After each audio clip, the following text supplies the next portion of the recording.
Ok, pues vamos a comenzar.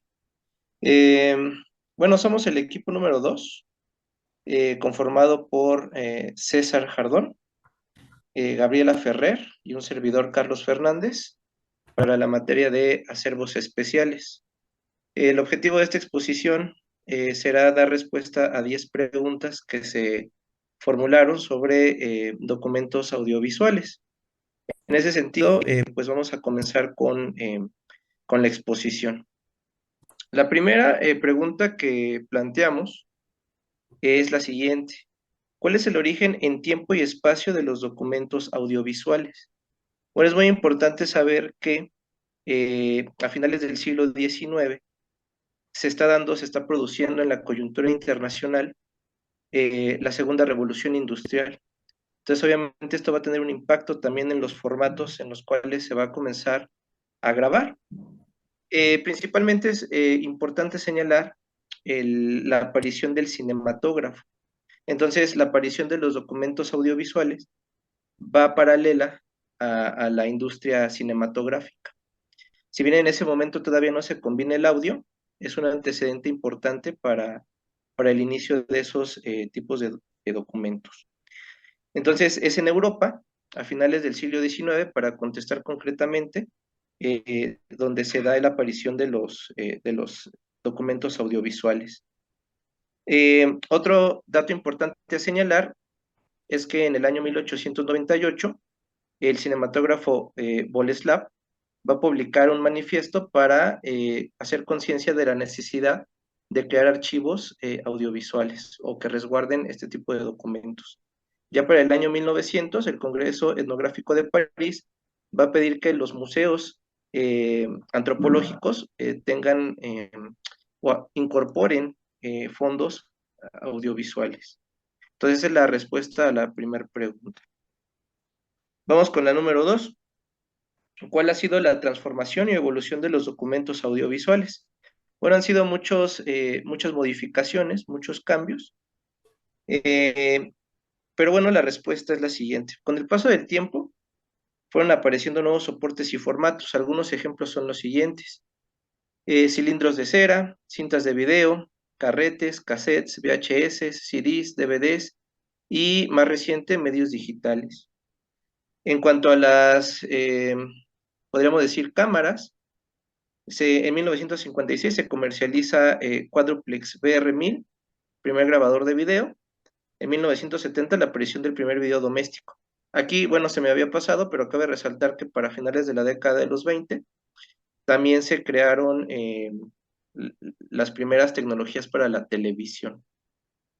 La número 3, ¿cuál es el origen de los documentos audiovisuales en México? Bueno, esto es muy interesante. Según diversas fuentes,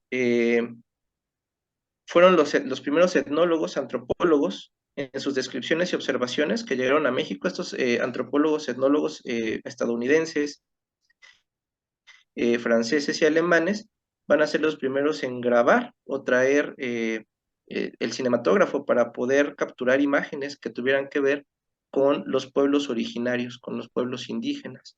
Entonces, la etnografía en este sentido es muy importante para ver cómo en México pues comienzan a fabricarse este tipo de documentos. Otra cosa también importante es el hecho de que, bueno, este autor llamado Federico Dávalos señala que en México hay diversos archivos audiovisuales que se perdieron. Entre 1886 a 1931, muchos de estos documentos pues, no fueron resguardados, no fueron preservados y por ende desaparecieron. Eh, bueno, eso sería en cuanto a la respuesta de la pregunta 3.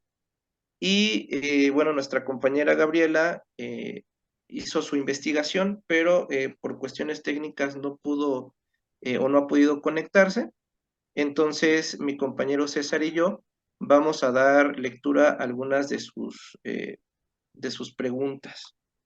Una de ellas es, ¿qué desafíos enfrenta la lectura y reproducción de estos documentos para su evolución? Mi compañera puso varios aspectos, como por ejemplo la obsolencia de los formatos, el abandono del mercado, muchos de ellos ya no son, son descontinuados, mejor dicho, Y hoy en día pues hay medios más versátiles, entonces esa sería una de las dificultades en la lectura y reproducción de estos documentos. La siguiente pregunta que ella planteó es la siguiente. ¿Por qué los medios audiovisuales se consideran un acervo especial? Bueno, por cómo se consultan y por cómo se reproducen. A grandes rasgos es la respuesta que ella dio. Bueno, doy la palabra a mi compañero César para que él pueda hacer su exposición. Adelante, compañero. Claro que sí, mucho gusto. Y bueno, gracias a todos quienes ponen atención y algo de su tiempo para el presente webinar. Bueno, continuando con algunas de las preguntas de la investigación de nuestra compañera Gaby, la siguiente pregunta en el planteamiento es, ¿qué condiciones especiales requieren la conservación de un acervo de este tipo? Bueno, aquí para la adecuada preservación de los soportes de este tipo de documentos se requieren condiciones que sean más o menos iguales o más estrictas, mejor dicho, que las de los documentos históricos. ¿Por qué? Porque muchos de los soportes de los documentos audiovisuales están hechos de materiales que son más delicados a los microorganismos, a la falta de limpieza, a las temperaturas elevadas que pueden provocar daños y pérdidas irreversibles en estos documentos o un deterioro muy acelerado a diferencia del papel. Además, varios de estos soportes físicos han sido hechos en películas que son compuestas por químicos que son muy inestables, e incluso algunos de ellos son inflamables, como las películas de acetato. Entonces, requieren condiciones más delicadas y controladas para su conservación. Em, la séptima pregunta de este planteamiento es, ¿qué acciones serían necesarias para el salvamento a través del tiempo de estos documentos?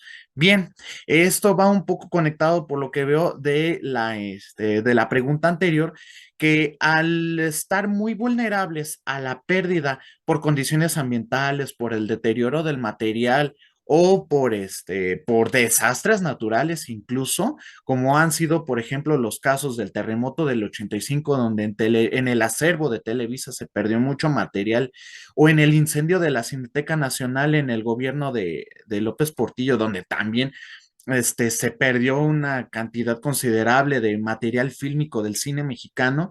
Entonces, también es necesario hacer acciones para prevenir no solo la pérdida del soporte, sino del contenido valioso que tienen.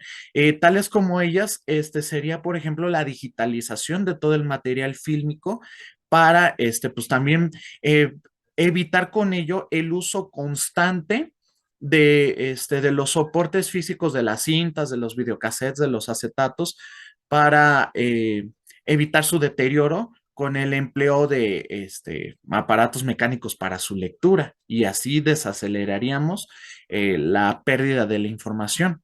Bueno, en las siguientes preguntas, su servidor, César Jardón, se encargó, bueno, me encargué de hacer la investigación.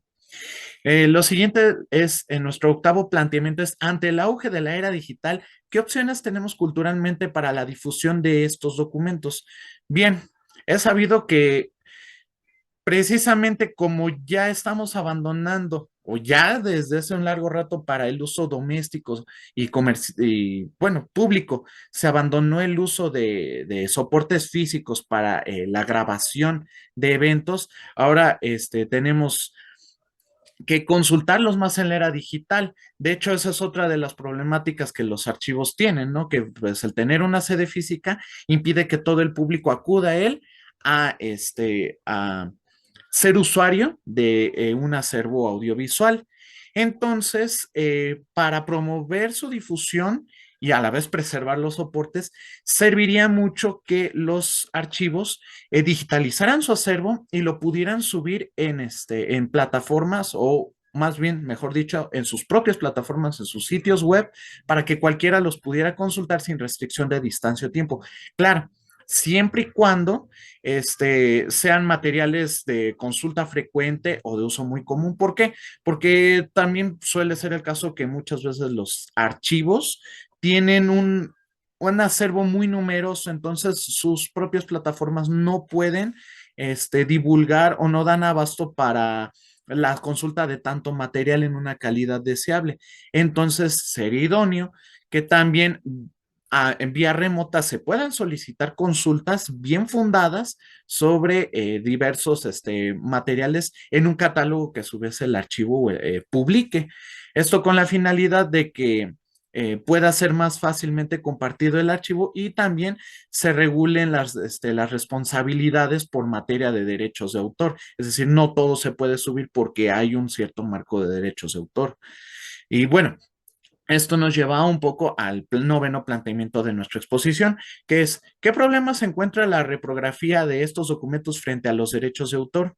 Bien, la mayoría de los documentos audiovisuales, al igual que los documentos sonoros o las grabaciones de audio, todo lo que es audio y video, se encuentra protegido por derechos de autor que protegen a los creadores de contenido o a los depositarios de estos derechos de cómo se hace el uso de material audiovisual. Entonces, la mayoría de archivos tienen muchos documentos que todavía están protegidos por estos derechos y se tiene que hacer un examen del estado en el que se encuentran para que al momento de que sean divulgados o de que sean consultables por algún usuario, exista la materia legal correcta que respalde el adecuado uso y la adecuada visualización de este material al fin de evitar daños a terceras personas por perjuicio de las regalías, del mal empleo de este material, de fines lucrativos, etcétera, ¿no? Entonces es algo que como archivistas no podemos eludir en este tipo de acervos y con estos documentos. Por ejemplo, hay documentos audiovisuales que al cumplir los 100 años en la mayoría de las legislaciones, ya son del dominio público, o sea, ya no tiene ninguna restricción para el uso libre para fines culturales, mercadológicos, o interactivos, ¿no? Pero bueno, pues esas son la menor cantidad de documentos que existen en la actualidad. La mayoría son de 100 años para acá. Entonces sí hay que examinar muy bien esos temas antes de poder hacer las disposiciones documentales correspondientes, ¿no? Y por último, el décimo planteamiento es, ante el avance de los medios electrónicos de comunicación, ¿se consideraría a un documento audiovisual en Internet como parte de un acervo? En este caso, a raíz de la consulta que hice en diversas fuentes, considero que sí es un documento de acero y porque si bien no tiene un soporte físico, como es la cinta magnética, como es el acetato, como son cualquier otro tipo de cinta en el que se proyecte una película con sonido sin él, es un documento que existe, que está elaborado y su soporte es electrónico. Es ahora sí que a través de digital, más bien de codificación electrónica, de bytes. Entonces, si bien no es un soporte físico, existe el documento y si una película, un video, como en las redes sociales, popularmente YouTube o las plataformas de streaming, o cualquier otro sitio en el que se cree contenido, forma parte en copropiedad de estos sitios por los avisos legales que los creadores de contenido pues aceptan al subir su material, ¿no? Entonces, mm, estos sitios los asumen como un catálogo propio, dígase Facebook, dígase YouTube, dígase cualquier plataforma de streaming, de paga o libre. Entonces, este material fílmico, si bien está también protegido por derechos de autor, sí forma parte de un catálogo, aunque su medio de reproducción no sea completamente físico, ¿no? Es decir, al final del día, el soporte electrónico de este está en un servidor que se distribuye a través de miles de ordenadores o de computadoras. Eso de todos modos no quita el que pueda ser parte de un catálogo, parte de un acervo de dichas plataformas o de dichas redes sociales. Entonces, hay que tener consideración de esto para avanzar en estos temas en cuanto a la era digital. Y bueno, ese sería el término de la exposición de de mis planteamientos. Muchas gracias, César.